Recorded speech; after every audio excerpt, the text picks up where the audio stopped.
Hallelujah, good morning. सुबह के समय एक बार फिर से हम आपके आज की क्लास में आगे बढ़ेंगे और आगे बढ़ते हुए हम निर्गमन की किताब और उसका 35वां अध्याय एक वचन से आगे हम देखना आरंभ करेंगे। उससे पहले आज की ही क्लास से जोड़ी हुई एक सवाल काफी दिनों से चल रही थी।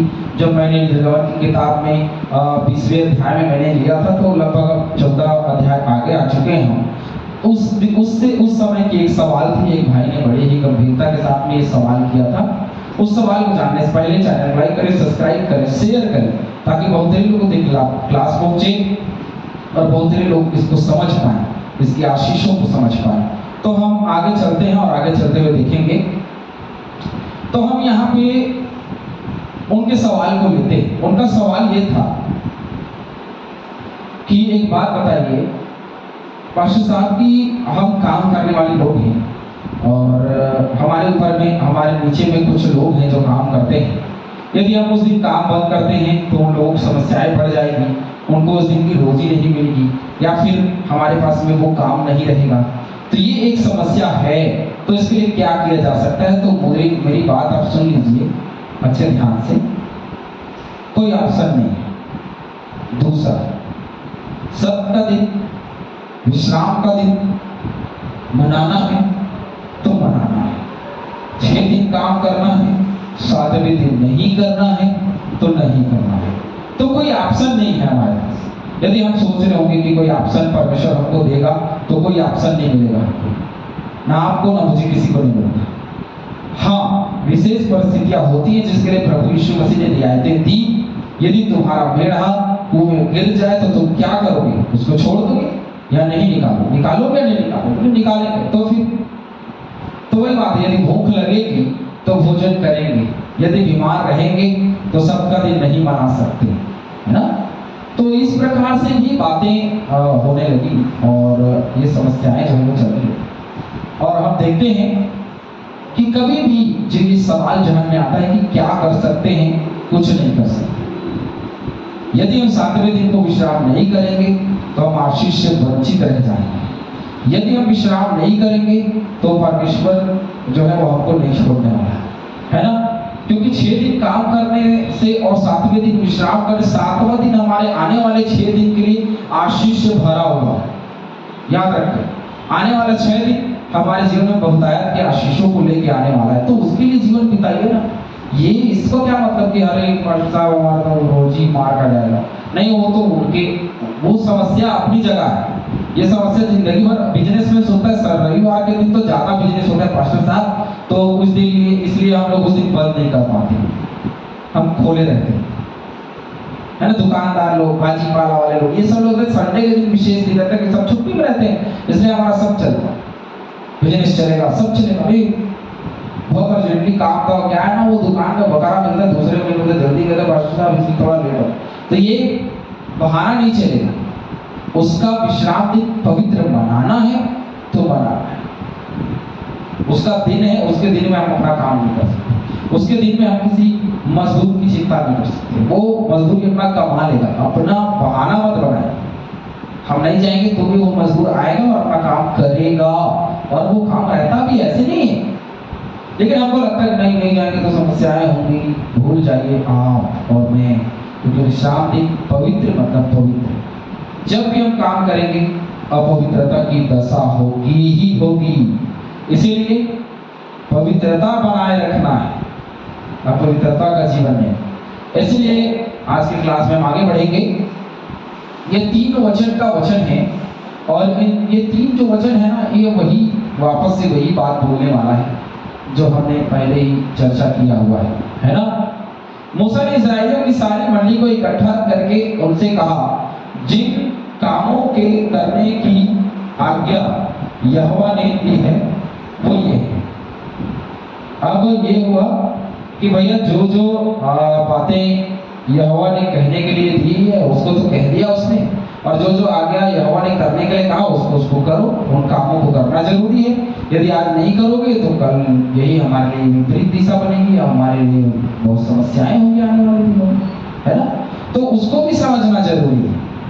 यदि आज मैं और आप उस चीज को भी नहीं समझते, तो विश्राम दिन अति पवित्र दिन होता है। जो यहोवा ने आज्ञा दी उसको मानना पवित्र होता है।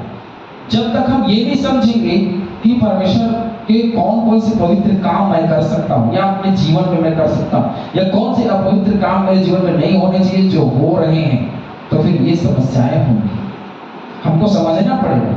और यह हम कहाँ से समझ सकते हैं? वचन। जो वचन सुनेगा, जो वचन बोलेगा, जो वचन को समझेगा, वो समझ पाएगा कि ये जो मूसा कह रहा है वो क्या कह रहा है। अन्यथा कोई इस बात को नहीं समझ सकता कि मूसा ने क्या कहा या मूसा क्या कहना चाहता है। हर एक व्यक्ति को ये बातें समझ में नहीं आती कि मूसा क्या कहते। तो मूसा ने कहा इन लोगों को जो जो बातें यहोवा ने बताई है उसको सुनो, और जो काम करने के लिए यहोवा ने कहा है उसको करो। इसके आगे जो काम करेंगे तो मृत्यु मिलेगी, मौत। क्या कहा उसने? देखते 6 दिन तो काम काज किया करो, परंतु 7वां दिन तुम्हारे लिए पवित्र और यहोवा के लिए परम विश्राम का दिन ठहरे, उसमें जो कोई काम काज करे वह मार डाला जाए। अब हम मरते नहीं हैं, लेकिन जो रविवार को नहीं आते, जो नाले में नहीं आते, जो संडे को महत्व नहीं देते, वो आत्मिक रूप से मरे हुए ही हैं, कहीं से जिंदा नजर नहीं आते। और इस बात को मैं अपनी कलीसिया में और जहाँ कहीं भी जाता होता हूँ, यदि जो व्यक्ति विश्राम दिन को पवित्र नहीं मानना चाहता, वो व्यक्ति मरा हुआ है। क्योंकि जीवित तो वही है जो विश्राम दिन को पवित्र माने, जीवित तो वही है जो परमेश्वर की आज्ञा को माने, जीवित तो वही है जो परमेश्वर के साथ चले। जो परमेश्वर के साथ नहीं चलेगा वो मरा हुआ है। क्योंकि काम काज 6 दिन के लिए दिया, काम काज करो ना, मेहनत करो ना, लेकिन जब हम 7वां दिन विश्राम करते हैं तो आने वाला 6 दिन हमारे लिए बहुत आशीष का कारण लेकर के समझने का प्रयास करो। हम इधर एक दिन का फायदा, रविवार का दिन का फायदा, रविवार का नहीं, उसकी चिंता मत करो। कोई बोलते हैं अरे मैं तो बिजनेस में नहीं, मैं तो काम करने वाला हूँ, तो मैं उस दिन जाता हूँ, मैं नहीं जाऊंगा तो समस्या होगी। मैं बताऊँ आपको, नहीं जाएंगे तो भी समस्या होगी और जाएंगे तो भी समस्या, नहीं जाने से भी और जाने से दोनों में समस्या। जाएंगे, नहीं जाएंगे तो उस दिन पैसा नहीं मिलेगा, उस दिन की रोजी आपको नहीं मिलेगी। लेकिन नहीं जाएंगे, उस दिन की रोजी तो परमेश्वर निकालेगा ही, आपको बीमार करेगा, परिवार में बीमारी लाएगा, समस्या लाएगा, कुछ ना कुछ लाएगा, जिससे वो पैसा जो विश्राम के दिन कमाया गया वो ले लेगा। जितना भी कमाओ ना आप, ये जो बिजनेस करने वाले लोग डूब जाते हैं। क्यों?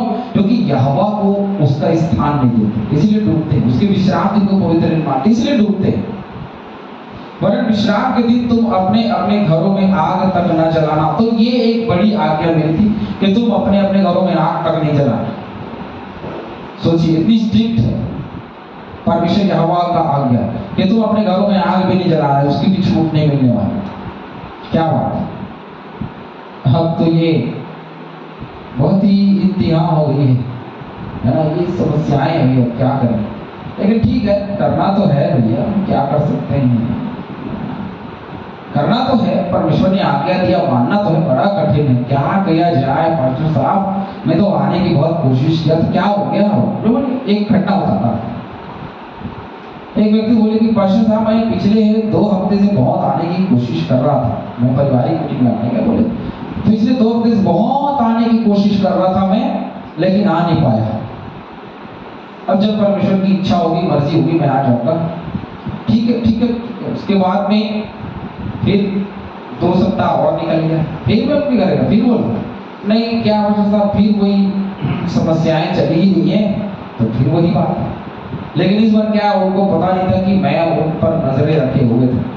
तो हुआ ये कि बाद में पता चला कि भैया ये जो व्यक्ति है ना, ये बैठ करके ताश खेल रहा है, ये बैठ करके शराब पी रहा है, ये बैठ करके और भी चीजें कर रहा है, लेकिन ये परमेश्वर के वचन को सुनने के लिए उसके बाइबिल या पवित्र भवन में नहीं आ सकता, क्योंकि इसके जीवन में समस्या है ना, और वो मरा हुआ है। इसीलिए वो नहीं, देखिए जो व्यक्ति मरा हुआ है ना, वही विश्राम दिन को पवित्र नहीं मानेगा, लेकिन जो जीवित है ना भैया, वो पवित्र मानेगा, क्योंकि वो पवित्रता की दशा को समझता है, उसकी दिशा को, उसके भाव को समझता है। और जो नहीं समझता वो आज नहीं तो कल मर ही जाना है, कोई बात नहीं, मरो, कोई बात नहीं, मरते रहो। परमेश्वर हर एक को संभाले, विश्राम दिन को पवित्र मानिए, कभी भी अपवित्रता की दशा मत करिए विश्राम दिन को। और समझिए कि विश्राम दिन बहुत गंभीरता का विषय है, बहुत गंभीर विषय है, अपने जीवन को उसका ध्यान करें। परमेश्वर आप सभी को बहुतायत से आशीष दे। आमीन।